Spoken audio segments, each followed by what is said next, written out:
Olá pessoal, bem-vindo a mais um De Frente para Analista. Meu nome é Vitor Souza, sou analista responsável pela cobertura do setor de energia elétrica, saneamento básico, petróleo e gás. E hoje vamos conversar sobre um assunto interessante que foi a atualização do nosso preço-alvo para 3R Petróleo. Então não se esqueça de deixar seu like, seu comentário aqui embaixo e se tiverem perguntas, mandem aqui embaixo que vamos responder para vocês. Então agora é só puxar a vinheta.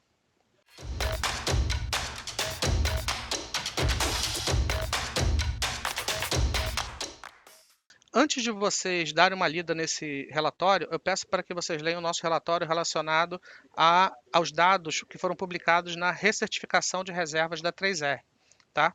Existia uma grande apreensão em relação a esse certificado, essa recertificação, exatamente porque o da PetroRecôncavo foi muito ruim. Né? Essa recertificação acontece uma vez por ano e traz os dados atualizados relacionados à expectativa de produção, expectativa de investimentos e perfil dos reservatórios, né? O quão seguro aquele reservatório e o quão fácil, digamos assim, é para extrair aquele petróleo, né? Então, assim, o da Recôncavo, como a gente comentou agora há pouco, foi muito ruim, trouxe investimentos muito altos, né? Muito acima do que aquilo que era esperado anteriormente, né? Para que a empresa consiga entregar aquela curva de produção.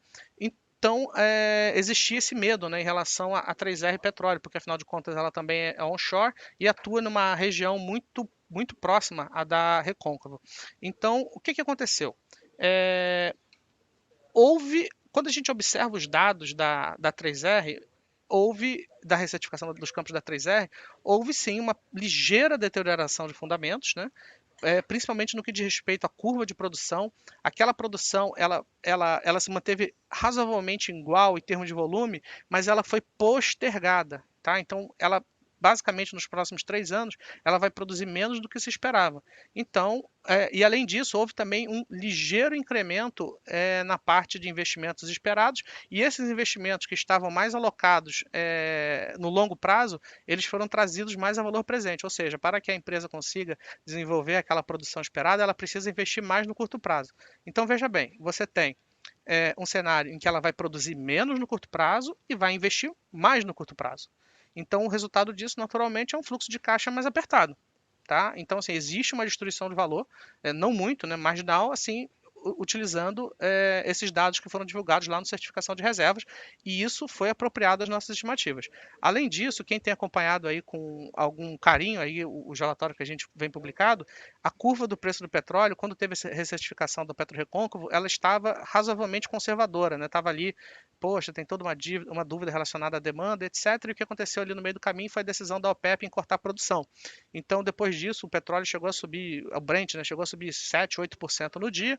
Mas o que, que a gente fez? A gente está mantendo uma curva de petróleo mais conservadora em relação ao preço de petróleo realizado hoje. Tá? Então, dê uma olhada lá nesses relatórios, né, a gente coloca aqui. Então, o que aconteceu é que você teve 3 eventos aqui que acabam por ser detratores em relação às nossas estimativas de preço-alvo. Tá? Então, assim, a gente coloca esses números aqui no modelo da 3R e ainda assim ela vale R$ 78 por ação, um upside de mais de 100%. Um upside de mais de 100%, né? Então, assim, mais do que justifica a nossa compra. Tá? É uma empresa que negocia 3,3 vezes EBITDA, e, né, aqui ao longo do documento a gente mostra quais foram as principais alterações. Né? A gente fala aqui do descompasso entre saída e entrada de caixa, então isso naturalmente aperta os fluxos de caixa no curto prazo. Aqui eu comento também a premissa do preço do petróleo que a gente está usando, então a gente está usando essa curva verdinha aqui, ó, bem abaixo do que o mercado está utilizando. E por último a gente entra aqui no mérito do modelo. Né? Então, assim, eu peço para que vocês degustem os dados, as premissas, né, e façam comparações com os demais pares do setor. Né? Como a gente pode ver, a gente está falando aí de empresa que, enfim, está muito barata, tem uma possibilidade de crescimento muito grande, mas como vocês já bem sabem, qual é o grande if desse valuation? Né? À medida que eu coloco aqui um EBITDA esperado para 2023, 2024 vamos lá, de 3 bi, 5 bi é a conclusão do Polo Potiguar. Tá? Nós mantemos o Polo Potiguar nas nossas estimativas, achamos que não deve ter uma alteração, não deve, é um contrato que não deve ser quebrado, mas enfim, que está causando uma certa apreensão aí. Tá? Mas assim, tendo esse polo, eu acho que a empresa agora vai ter que demonstrar serviço, né? A curva de produção dela tem ficado abaixo do